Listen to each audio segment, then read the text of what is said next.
E mais do que nunca, convido todos vocês também para conhecer a nossa plataforma. Está aqui nos links afixados aí, né, para que vocês possam ter acesso a ela. Qualquer informação também tem no link da bio. Outra coisa importante, a gente está com podcast agora, com muitas informações importantes para que vocês possam ter acesso. E, além disso, nós temos o grupo do Telegram, trazendo informação, conteúdo em relação à redação, postagens, comentários, estudos, material para que você possa se preparar bastante, significativamente aí para a prova. Então, a gente tem disponível tudo isso, que é para facilitar a vida do aluno também, num momento tão delicado, importante. E essas lives, elas têm uma contribuição muito grande para que vocês possam, no conforto da sua casa, estar seguro e, ao mesmo tempo, ter acesso a esse conhecimento. Eu acho que isso é muito importante para todo mundo, né? E queria pedir para o Gui falar um pouquinho sobre ele também, que eu acho importante. Gui, manda bala. Queria primeiramente agradecer a oportunidade de estar aqui no canal, né, do Corrija-me. Agradeço o convite e a responsabilidade, né, de falar um pouco aqui da minha contribuição. Bom, eu sou graduado em História, né, fiz a minha pós-graduação em Ciências Sociais, dou aula aí de História, Sociologia e Filosofia, né, ensino fundamental e médio. Tem vários alunos meus aí que eu estou reconhecendo, tá? Fico feliz aí por vocês estão dedicando a sua sexta-noite, né, a sagrada sexta-noite para ouvir a gente aqui. E assim, eu estou aqui para contribuir no conhecimento, assim, para a gente ampliar o debate mesmo, porque é uma situação assim que a gente não vai poder colocar certezas, né? A gente acho que vai pôr mais dúvidas e questionamentos, lançar assim, possíveis caminhos para nós pensarmos a nossa sociedade daqui a alguns meses, do que, obviamente, certezas, né? Então, acho que uma das grandes angústias que nós estamos vivendo hoje é justamente pelo fato de nós não termos um chão seguro, tá? Para conseguir dimensionar, primeiro, entender, compreender. Acho que falta muita informação para nós compreendermos o que está acontecendo e, ao mesmo tempo, a gente não está encontrando aquele chão seguro, certo? Para dizer, olha, o que vai acontecer daqui 1 mês, 2 meses, 3 meses. E isso gera uma angústia, gera o estresse que você está mencionando agora, gera uma insegurança, e isso potencializa muito o medo que a gente está vivendo também. Tá? Isso afeta muito não só a nossa visão sobre a realidade, mas também as nossas relações sociais, né? Então, eu acho que o intuito aqui hoje é justamente, lógico, não estabelecer certezas, mas pelo menos dar alguma ajuda naquilo que a gente pode fazer no futuro, né? Então, Gui, é o seguinte, né, pessoal, contextualizar para todo mundo também acho que é importante. Qual o assunto que a gente vai trabalhar hoje? A gente vai fazer uma análise de uma situação social que a gente está vivenciando hoje, galera. Pessoal que está chegando agora, pessoal que está dando um joinha aí, um coraçãozinho para a gente, mandando. A gente vai trabalhar principalmente a análise aí da sociedade hoje e, claro, fazendo algumas análises para o futuro também. No campo de atuação do professor Guilherme, que, como ele mesmo apontou, trabalha história, sociologia. Então, essa análise macro que a gente pretende fazer hoje tem em vista vários campos, como a educação, saúde, política também. Então, esses méritos todos dentro da realidade brasileira e também, por que não falar global? Isso é muito importante. Claro, também falar um pouquinho da economia. E, como eu disse para vocês, o Guilherme, como professor na área, tem propriedade para falar sobre isso. Por isso mesmo, esse convite que eu acho que é muito bem pontuado. E, Guilherme, eu queria começar, na verdade, falando de um dado aqui que nos tem muito assustado em relação à pandemia. Eu até fiz uma live semana passada com a professora Cíntia, que é professora de biologia, que conhece um pouco melhor esse assunto e sabe das questões que envolvem saúde. Eu acompanhei a live, né? Eu acho que a gente tem que se apoiar agora justamente nessas pessoas que têm muito conhecimento na parte da biologia, da medicina, que eu acho que vai ser fundamental também nesse aspecto. E, Guilherme, nessa data, nesse dia, a gente trouxe alguns dados, né? Na semana passada foi, na verdade, dia 20, quinta-feira, foi 20, 21, quinta-feira. A gente trouxe alguns dados esses que falavam sobre as confirmações no número de casos, etc. E a gente tem um número assombroso. Na verdade, a realidade ela mudou bastante num intervalo muito pequeno de tempo. Uma semana só a gente tem Hoje no Brasil, cerca de 450 mil casos confirmados, chegamos a quase 500 mil de casos. Quer dizer, num intervalo muito curto de tempo, talvez até segunda-feira a gente já tenha 500 mil de casos confirmados, mas temos uma notícia boa também. Desses 450 mil casos registrados, nós temos cerca de quase 200 mil recuperados, que receberam alta, estão curados, né? Mas, em contrapartida, nós temos um dado que é um pouco alarmante, que é o fato de hoje nós contabilizarmos oficialmente o número de mais de 27 mil mortes. Só hoje nós temos o registro até as 7 horas, se não me engano, né? Agora há pouco. O registro era de 1.156 casos de morte só no dia de hoje. A gente sequencialmente registrou 3 ou 4 dias, se não me engano, de número de mortes acima de 1.000 registrados. Então é um cenário que é preocupante. E dentro desse cenário preocupante, o que a gente tem visto, medidas políticas, posições políticas um tanto quanto contraditórias, e a gente acaba não tendo, como você mesmo colocou, um chão, né, um piso para nós nos apoiarmos. A gente está se sentindo um pouco solitário. E esse sentimento ele tem, eu acho que abarcado muita gente, muitas pessoas que se sentem um pouco sem liderança ou mesmo sem algum tipo de orientação, como agir, como se comportar. E vou lançar mão para uma primeira pergunta para que a gente possa fazer esse bate-papo, tá? Como que você poderia avaliar o comportamento político, econômico, enfim, em relação a essas questões todas que a gente está vivendo hoje? A questão política aqui agora. Eu acho que, no campo da política, eu acho que está faltando uma liderança, na minha visão, em termos globais. Eu acho que o que tem faltado mundialmente é uma liderança global. Tá? Então, se nós repararmos nos discursos dos vários governantes, dos vários estadistas, nós vemos uma falta de sintonia, certo? E a falta de uma perspectiva de uma liderança global, certo? Então, o que eu acho que está dificultando muito a nossa compreensão e ação dentro desse quadro, no campo político internacional, é essa falta dessa liderança global, tá? Porque, citando aqui Bauman, até mesmo Harari, eles colocam uma perspectiva, quer dizer, no universo globalizado, a gente não pode mais pensar em soluções locais. A gente tem que pensar em soluções globais. A pandemia é um caso global. Tá? Então, o que está faltando é justamente uma sintonia daí dos principais organismos internacionais para fazer uma política em termos globais. Tá? O que nós estamos vendo são governos fechando-se dentro das suas fronteiras nacionais, tá? Contestando muitas vezes dados de organismos internacionais e procurando fazer, dentro dessa esfera da Covid, dentro dessa situação de pandemia, certo? Uma oportunidade para fechar ainda mais as fronteiras, tá? E isso dificulta muito o diálogo. Quer dizer, enquanto nós tivermos casos de Covid pipocando em várias regiões do mundo, nós estaremos ainda ameaçados.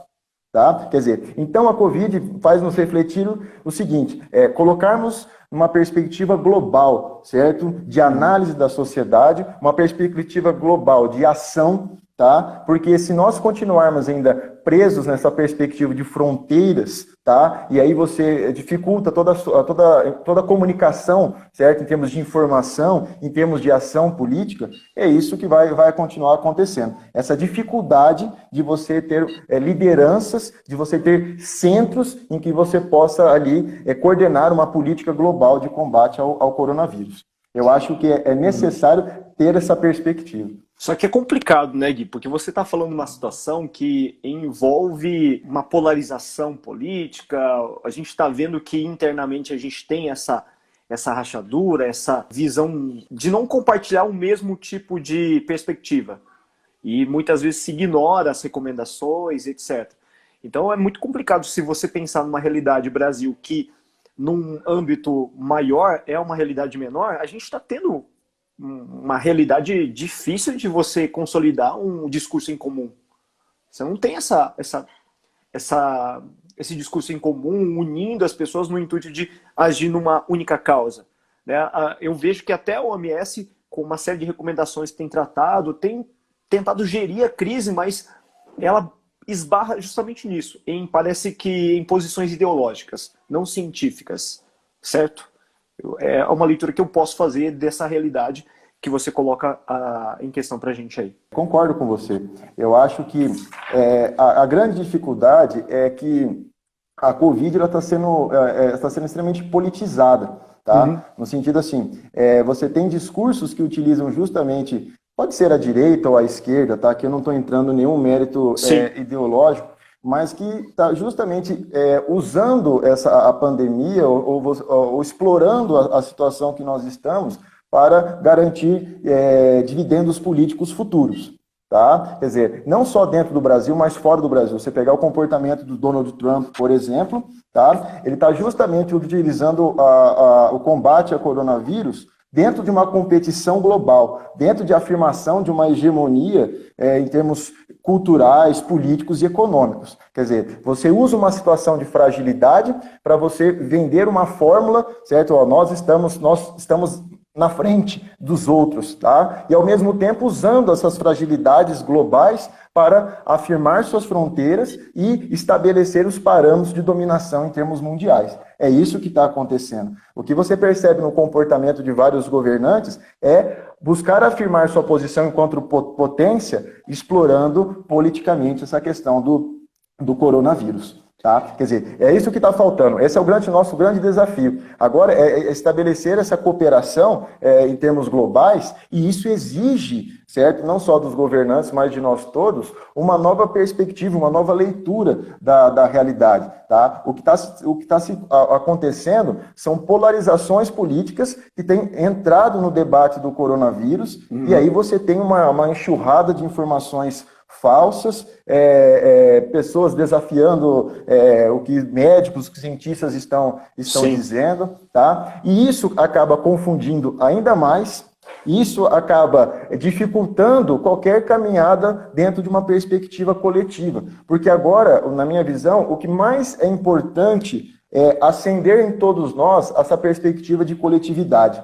Tá? Quer dizer, a perspectiva individualista, aquela perspectiva marcada por um egoísmo, certo? Naquela perspectiva do eu sou uma empresa, eu vivo dentro de uma perspectiva individualista, agora ela vai ter que ser quebrada, tá? Ou seja, agora eu penso que a solução para essa crise é uma solução que vem, certo? Da coletividade. E aí que você é necessário buscar, geralmente, esse fortalecimento do coletivo. Gui, eu tenho uma pergunta aqui, ó. Com as novas medidas de reabertura, acha que provavelmente vai aumentar os casos de Covid? Eu acho que a tendência é aumentar, tá? É claro, eu não sou nenhum especialista em saúde pública, epidemiologia, né? Epidemiologia, nada. Mas eu acho o seguinte...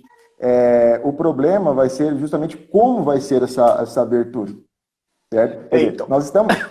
Porque nós estamos lidando com... A questão exige muita disciplina, certo? Muita disciplina, tá? Quer dizer, imagine nós estamos vivendo aí 1 ou 2 meses numa situação isolada, certo? Numa situação que está todo mundo estressado, como você disse, nós estamos carentes, tá? E o Brasil é uma sociedade, na sociologia a gente fala que é uma sociedade aberta, ou seja, as relações sociais, elas são mais intensas. Então, nós temos aquele hábito de encontrar, de abraçar, de conversar, sim, certo? E imagine você estabelecendo uma abertura dentro de uma perspectiva de isolamento como nós estamos. Quer dizer, a questão é, abrindo as lojas, eu já imagino, e as lojas fazendo aquelas promoções, porque tem que vender, certo? Boa parte dos seus produtos que ficaram ali encalhados 1 ou 2 meses. Você imagina isso, lógico, se não for vamos dizer assim, acontecer dentro de uma disciplina, eu acredito que vá aumentar bastante o número de casos ainda. Então, essa perspectiva que você faz, na verdade a gente não precisa ir muito longe, não. É só verificar que, uma vez que a gente não tenha isolamento, basta analisar de repente Maranhão, o que aconteceu em São Luís. Não sei se você tem acompanhado, você acompanha esse caso, mas houve um lockdown lá. E com o lockdown houve uma redução muito drástica de casos, de suspeitos, de pessoas que foram procurar atendimento médico. Porque o fechamento durante um intervalo de 2 semanas fez com que a disseminação ela caísse potencialmente. Só que Na sequência da reabertura, quando foi reaberto o comércio, e o comércio, primeiramente, essencial, começou a funcionar em horário integral, e depois alguns outros serviços começaram também a funcionar, cara, a população foi em massa para as ruas. Você via as fotos de feiras livres, por exemplo, apinhadas de pessoas que queriam ali fazer as compras, mas não só isso. Você via gente que queria ver gente. É uma situação de sociabilização mesmo. A gente tem essa necessidade, sente falta disso. Aqui em Marília, por exemplo, se você passar no final de semana na Esmeralda, ali onde a população faz Cooper, por exemplo, você vê milhares de pessoas ali correndo, sem máscara, sem qualquer proteção, usando as barras lá, compartilhando tudo. Quer dizer, então, coloca essa perspectiva. Eu acho que é fundamental para nós pensarmos nessa reabertura é justamente estabelecer uma grande disciplina. Por isso que a gente vai ter que acostumar com uma nova realidade. É claro que toda mudança ela é ruim. Tá? Toda mudança ela é ruim. Eu acho assim, seria ingenuidade a gente pensar que a gente vai sair dessa situação da Covid e vamos voltar àquela normalidade, enfim. Sim. Tá? Eu acho que nós vamos ter que agora adotar comportamentos que nós não estávamos acostumados. Então, essa mudança vai gerar ainda um certo desconforto, né? Como que nós estamos vivendo agora, quer dizer, tudo está sendo feito online, certo? Pessoas ficam lá 1 mês, 2 meses sem visitar os pais, sem visitar os parentes, né? Então, quer dizer, mas é uma situação que eu acho que vai exigir uma mudança drástica no nosso comportamento, até mesmo porque eu acredito que não vai ser a última situação de pandemia que nós iremos viver, tá? Não sendo um astrólogo aqui, não sendo um adivinho, mas se nós pegarmos um histórico, só nos anos 2000, olha com quantas pandemias nós enfrentamos, tá? SARS, nós enfrentamos a gripe suína, depois H1N1, depois nós tivemos a própria Covid, que é a SARS-2, né, que eles falam, que é a questão da deficiência em termos de aparelho respiratório. Então, eu acho que nós podemos tirar uma grande lição, certo? Dentro da pandemia, aí na coisa, justamente construir laços coletivos, mas que envolvessem uma responsabilidade. Tá? O problema é que nós temos uma cultura extremamente individualista, individualizante, certo? Que dificulta a construção desses laços. É claro que na pandemia nós estamos vendo aí pessoas fazendo máscaras, doando, ajudando. Isso é fundamental. É esse tipo de solidariedade que deve continuar após a pandemia. Quer dizer, eu tenho que entender que se eu não me cuido, se eu estou na rua sem máscara, coisa, quer dizer, não só eu estou me colocando em risco, mas eu estou bem colocando em risco a vida das outras pessoas que estão ali convivendo comigo, tá? Então, eu acho que deve ter essa disciplina, esse tipo de comportamento e essa responsabilidade perante o outro, eu acho que é fundamental. Gui, eu vou mandar outra pergunta para você, que o Gabriel Yamauchi mandou para a gente. O que o governo federal poderia fazer, estava fazendo para amenizar a crise? Ao meu ver, o que ele deveria fazer é justamente aquilo que o Guilherme acabou de mencionar. É atuar em conjunto, ter uma unidade. Isso é muito importante, porque nós precisamos e estamos muito carentes de liderança. Liderança com um discurso que vai ao encontro da ciência e também das recomendações que são pautadas em conhecimento dados pela OMS, pelo próprio Ministério da Saúde anterior às suas mudanças. Então isso é crucial. No entanto, a gente está vendo um cenário um pouco caótico, que aí o Gui acabou mencionando sobre a questão até da polarização política, da politização da Covid. Então, infelizmente, quando a gente não tiver uma postura um pouco mais uniforme, mais clara, fica muito difícil você observar uma medida que o governo poderia tomar de forma cautelar mesmo para fazer uma mudança. Ou melhor, cautelar não, né? De uma forma efetiva agora nesse cenário. Gui, deixo com você a palavra. Não, eu acho que uma questão, aí não vou entrar no mérito do atual político, presidente, né? Sim. Tá? Vou evitar ao máximo a polarização aqui na nossa live. Tá? Gui, pode falar, Gui. Tranquilo. Não, mas eu acho o seguinte, que a dificuldade dos estados, dos governos, vamos dizer assim, é o fato de que o próprio projeto político, né? Não, mas o próprio projeto político que você tem implantado não só no Brasil, em vários países do mundo, fundamentado justamente na questão do liberalismo, certo? assim, da privatização dos espaços públicos, certo? Do enxugamento do Estado. Tá? Quer dizer, se nós pegarmos o histórico até mesmo na Europa, a partir da década de 80, quando vai começar aquela perspectiva neoliberal, e você vai ter o fim do chamado estado de bem-estar social, que você vai ter, que vai alimentar a globalização e vai instituir uma forma de comportamento não só para os estados, mas para as pessoas também, tá? Aquela perspectiva individualizante. Sim. O que você tem os estados assumindo cada vez menos a responsabilidade, certo? Diante do cuidado da saúde pública. Então, você tem um sucateamento muito grande da saúde pública e de outras áreas, e você tem cada vez mais a privatização do espaço público e a privatização de vários setores sociais, tá? Então, quer dizer, agora os estados estão tendo que readequar justamente os seus projetos políticos, tá? Quer dizer, o que está acontecendo, na meu ver, dentro do Brasil é a dificuldade de um governo ter que readequar um discurso que não era o dele. Deu para entender? Não sei se eu estou conseguindo compreender. Tá? Sim. Então, quer dizer, é isso que é o perigo dentro de uma perspectiva de polarização. Tá? Porque você foi eleito a partir de um discurso, e o que ele está querendo fazer é justamente sustentar esse tipo de discurso, esse tipo de modelo de organização social que fez com que ele fosse eleito. Certo? O problema agora é que a situação está exigindo dele uma mudança nessa perspectiva. Uma readequação.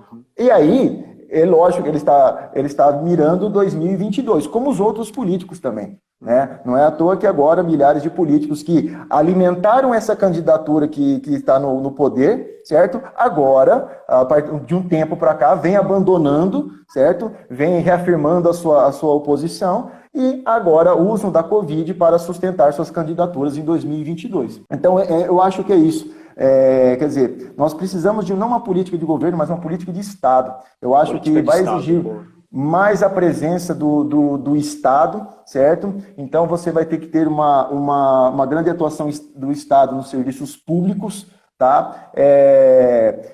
Ficou visível, certo? Uma das coisas que mais me incomodou foi que foi necessário uma pandemia para nós enxergarmos o tamanho da desigualdade social e econômica do Brasil. Tá? Quer dizer, eu peguei uma pesquisa aqui, por exemplo, que mostra que o índice da Covid no Brasil, você está, a população mais vulnerável, certo? É justamente a população mais pobre. Quer dizer, e dentro da população pobre, negros e pardos. Quer dizer, então mostra claramente, certo, que quando a gente fala de uma política de Estado, nós estamos pensando numa perspectiva macro, tá? O que você vê é uma situação de uma população vulnerável, uma população que não tem condições de se proteger adequadamente. Então, para mim, eu acho que essa perspectiva de falar que a doença ela é democrática, eu não concordo muito com isso, não. Certo? Quer dizer, lógico, todos podem pegar a doença, mas as chances de pegar a doença ou as formas de proteção à doença, ela é desigual na sociedade. Tá? Então, quer dizer, essa população, ela carece do Estado agora. Certo? Essa população, ela precisa ser abraçada, precisa ser acolhida. Certo? E não só em termos de saúde, mas em termos financeiros, tá?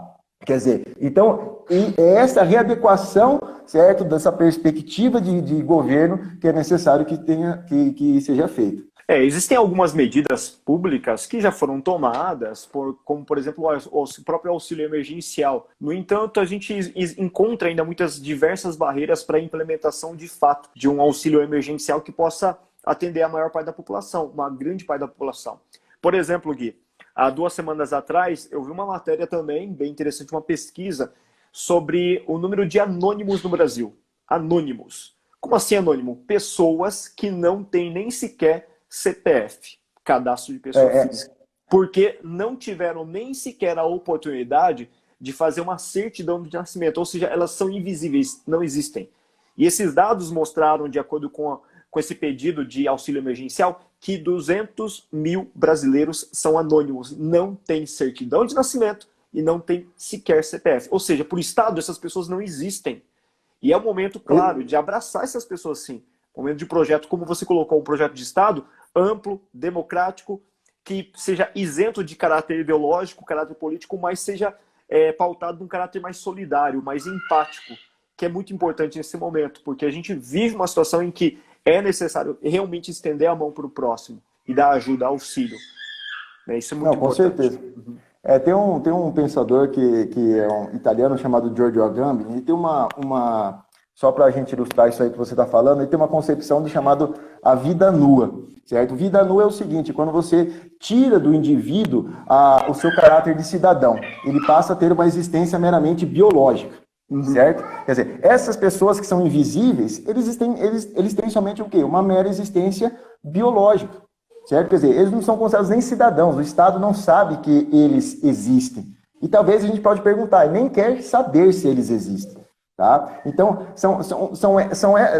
é essa condição que nós vemos aqui no Brasil que vai dificultar muito esse projeto coletivo que a gente está pensando aqui. Tá? Quer dizer, no momento em que você tem que unir e você tem que pensar em projetos coletivos a partir de uma maior ação do Estado, certo?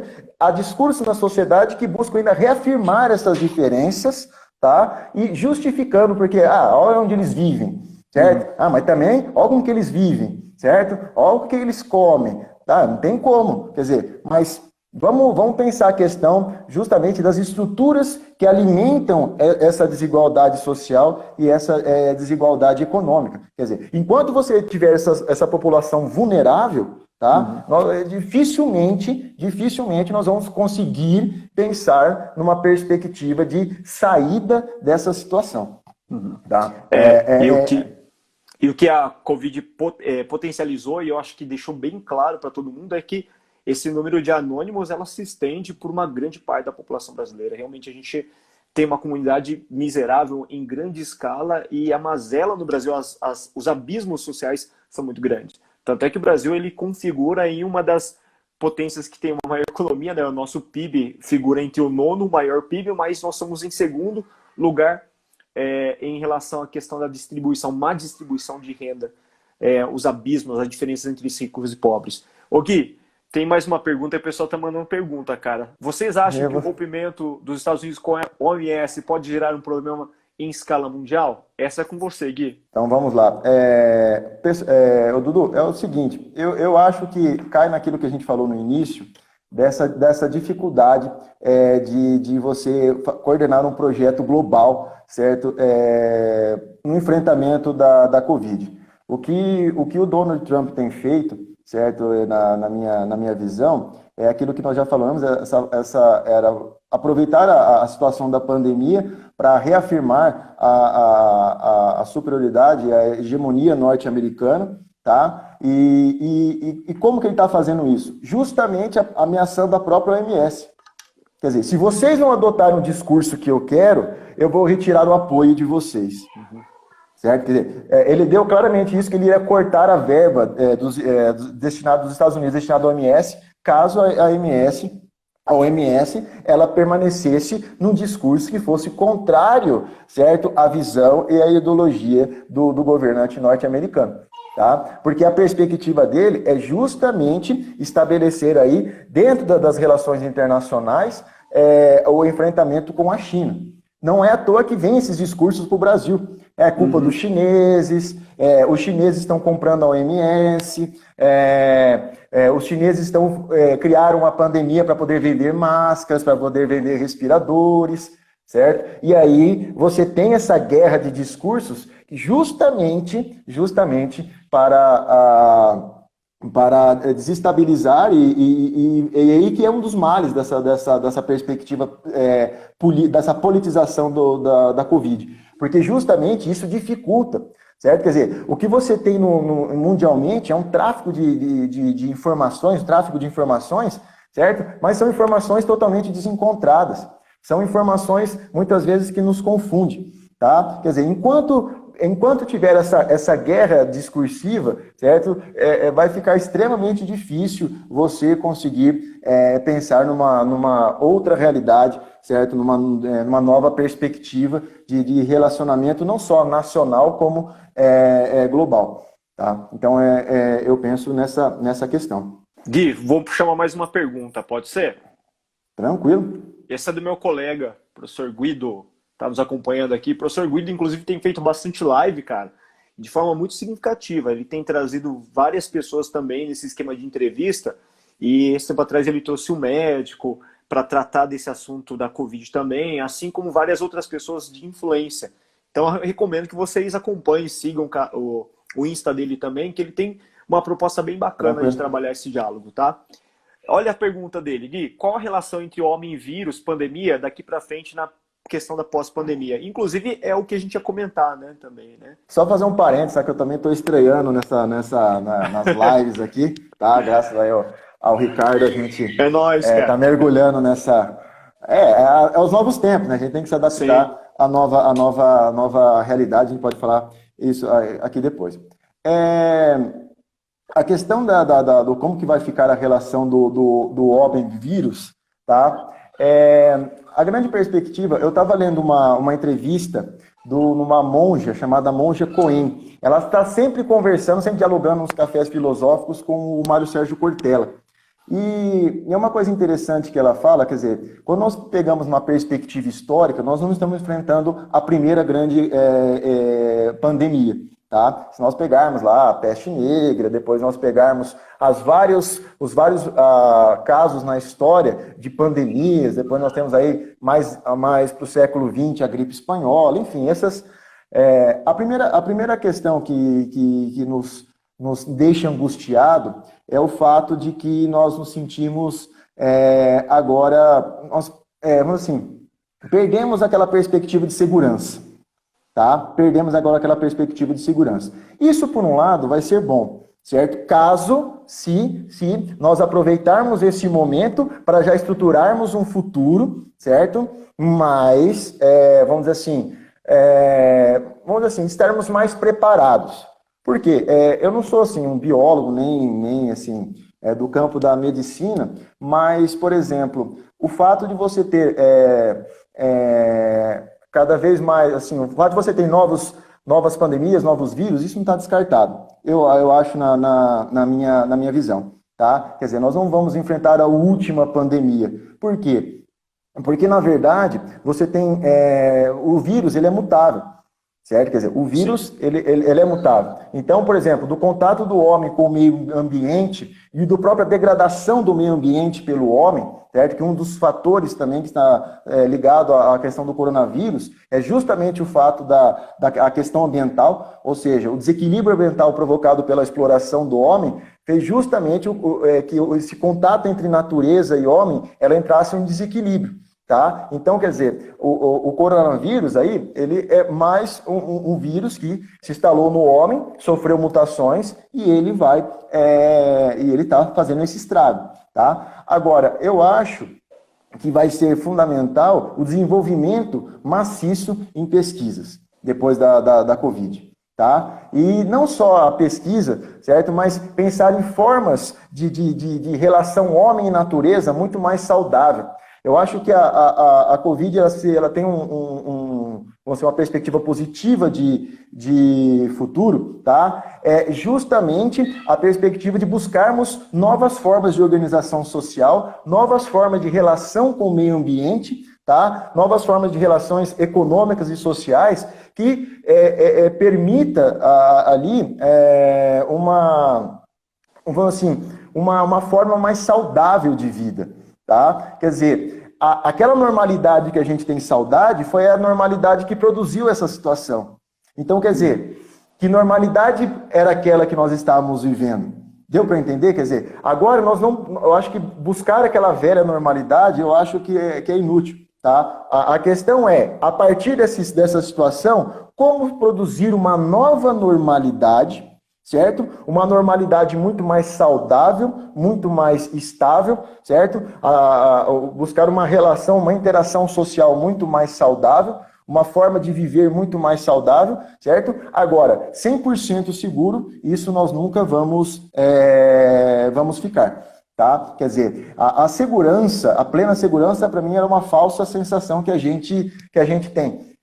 Hoje eu estou bem, mas quer dizer, e amanhã? Você pode estar numa situação difícil. Tá? O grande dilema nosso na nossa sociedade é justamente a insegurança. Quer dizer, a marca da nossa existência, eu acho que é essa questão da insegurança. Agora, eu faço uma outra pergunta aqui. Enquanto não existir uma vacina, nós estaremos seguros de retomar as relações sociais? Vamos supor que daqui a 3 meses caia baixa a curva, certo? E aí o comércio abra, nós estamos numa... E aí, certo? Quem vai ter a segurança de andar, de caminhar, de frequentar locais aglomerados, um show, um jogo de futebol, por exemplo? Tá? Então, a pandemia nos deixou nus no sentido assim, de percebermos a nossa vulnerabilidade, certo? E a nossa fragilidade. Isso nos incomoda. É por isso que tem muita gente que nega a realidade. É mais fácil falar que é uma gripezinha, é mais fácil falar que é uma coisa passageira, certo? Do que assumir essa nossa condição, tá? E aí, agora, assumir essa nossa condição, talvez de sermos frágeis, tá? Sairmos um pouco daquela carapaça e da capa que nós vestimos, tá? Também seja importante para nós pavimentarmos futuros e buscarmos relações não só nacionais como globais, certo? E onde a responsabilidade diante do bem-estar do outro, ela seja o fundamento básico. Talvez alguns me digam que eu seja um idealista aqui, mas eu acho que, enquanto você tiver essas situações em várias partes do mundo, você vai ter aí o risco, certo, de uma nova epidemia. E aí eu vi uma pergunta aí sobre a questão do mundo globalizado, ele fica muito mais fácil, certo? Com certeza, tá? A globalização nada mais fez do que acelerar, certo, o processo de comunicação em termos mundiais. A globalização vamos romper todas as barreiras para o livre fluxo de capital, para o livre fluxo de pessoas e mercadorias. Todas as barreiras deveriam ser eliminadas. Enquanto você tem aí, a partir desse momento, quando você tem o derrubamento de fronteiras e você tem uma comunicação mais intensa globalmente, o risco fica muito, muito maior. É por isso que eu falo, soluções devem ser pensadas agora em termos globais. E as fake news, né, como eu estou vendo um comentário aí... Nesse sentido, ele perguntou qual o peso das fake news no novo normal? Elas nos atrapalham a construir esse novo normal. Tá? É aí que eu falo, o que nós mais precisamos agora é de informação, mas informação séria. Tá? Eu acho que nós somos poucos informados sobre eu acho que a real situação do problema. Eu acho que nós não só necessitamos, mas é nosso direito, certo? Sermos informados. Eu acho que um dos problemas, o que causa insegurança, o que causa medo, é justamente são as fake news. Tá? As fake news é o nosso grande inimigo. Eu acho que além da Covid, eu acho que a falta de informação e o que é mais perigoso, a desinformação. Porque uma coisa é você se ver ignorante, você vai buscar o conhecimento. Outra coisa é você disseminar conscientemente informações falsas. Tá? Então... Ou seja, você deixar que projetos políticos, você deixar que preconceitos, você deixar que uma visão de mundo torpe, certo? Ela seja mais importante e seja, vamos dizer assim, tem um valor maior do que o próprio bem-estar das pessoas. Um dos comentários que um amigo meu fez, inclusive o Guido, não sei se ele está aí ainda acompanhando, dá um salve qualquer coisa, Guido. Numa das lives dele, ele falou o seguinte, olha, que eu concordo plenamente, inclusive para um professor de redação, mais do que nunca é válido esse tipo de informação. Ele disse que nada supera o conhecimento científico. Então o senso comum ele tem que ser derrubado, as crenças têm que ser derrubado, o achismo, o achômetro, eu acho isso, penso aquilo, no meu ponto de vista. Gente, não é mais no meu ponto de vista, é um conhecimento científico que vai fazer com que a gente passe a superar essa situação. Então a gente precisa abrir os olhos mesmo para uma nova realidade, uma nova situação em que a gente precisa buscar conhecimento palpável, concreto. E a ciência, como você mesmo colocou, ela está à disposição para isso. Nas descobertas, nos conhecimentos que elas vão aprimorando cada vez mais para mostrar os caminhos que a gente deveria seguir.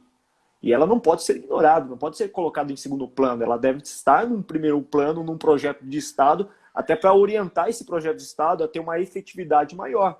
Eu acho o seguinte também, eu acho que o problema é que muitas pessoas na sociedade têm uma visão torpe do que é liberdade, certo? Quer dizer, na hora desse momento de confinamento, que ó, você tem que ficar em casa, você tem que usar máscara, lógico, é difícil para todo mundo, mas é o necessário para que nós possamos sair dessa situação. Então as pessoas têm aquela noção de liberdade, eu quero fazer o que eu quero ser livre, quanto mais regras é pior, certo? Agora, nós temos que pensar enquanto cidadãos, nós temos direitos, mas nós temos deveres também, tá? E aí entra a perspectiva da responsabilidade. E aí entra a perspectiva da responsabilidade. Quer dizer, então, se é necessário que a gente fique em casa, se é necessário que a gente fique confinado, quer dizer, nós estamos ajudando a preservar vidas. Deixa eu pegar essa deixa sua para pôr uma pergunta aqui do Carmelo Felipe, nosso colega aqui. Como fica a dicotomia segurança-liberdade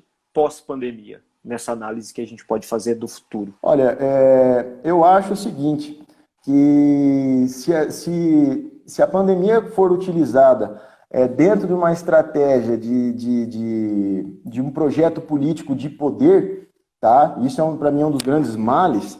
O que você vai ter é um aproveitamento por parte dentro desse projeto da pandemia para aumentar ainda mais o controle social, tá? Aumentar mais a vigilância sobre as pessoas, tá? A questão é o seguinte, tá? Eu acho que liberdade e segurança, elas não são valores assim, antitéticos. Eu acho que eles não se chocam, tá? É claro que tem alguns pensadores que falam que essa equação de quanto mais liberdade você tem, menos segurança você tem. Quanto mais segurança você tem, menos liberdade você tem. Eu acho que é possível você criar formas de liberdade dentro de um ambiente de segurança, tá? Agora, se nós formos adotar uma perspectiva de politização do coronavírus e utilizar essa forma de controle social para um projeto de poder, aí eu acho que ficaria bem complicado. A nossa perspectiva aqui é justamente sustentar, a garantir, vamos dizer assim, um contexto seguro para que a gente possa exercer a nossa liberdade. Tá? Onde não há segurança, também não há liberdade. Eu vou chamar uma pergunta. Independente do governo, a cultura brasileira contemporânea permite a disciplina necessária? Você fala para nós nos isolarmos, é isso? Eu acho que eu entendi isso, que seria a nossa cultura, os nossos hábitos, não é? Não, independente do governo. Não, com certeza, com certeza. Eu acho que a gente não pode colocar a conta só no governo. Tá? É claro que o governo, justamente pela posição que ele está, é claro que ele tem uma grande responsabilidade, tá? Mas eu acho o seguinte, que vamos pensar num sistema democrático. Eu acho que a democracia ela implica a responsabilidade perante a vida do outro. Tá? Eu acho que para a construção de uma sociedade democrática e essa questão da disciplina, eu acho que essa responsabilidade deve ser de todos por todos. Tá? Quer dizer, não adianta só cobrar do governo atitudes democráticas se eu sou autoritário nas minhas relações, tá? Se eu não respeito o direito do outro, tá? Se eu não preservo o mínimo de uma sociabilidade sadia. Tá? O que eu vejo na sociedade brasileira é uma sociedade perpassada por estruturas de desigualdade social e econômica, e essas estruturas que nós herdamos desde os tempos coloniais, que sustentam essas desigualdades, isso é que atrapalha muito esse projeto coletivo, certo? Envolve a responsabilidade. Liberdade envolve responsabilidade, certo? Quer dizer, uma visão segura de liberdade, ela exige responsabilidade. Você não vai poder nunca ter uma liberdade na sociedade se você não tiver esse projeto coletivo, essa responsabilidade. Então, essa disciplina, ela tem que ser, obviamente, cobrada do governo, sim. Tá? O governo ele está ali para nos orientar, né, e nos liderar dentro desse projeto. Mas é fundamental essa perspectiva. Quer dizer, será que eu sou democrático?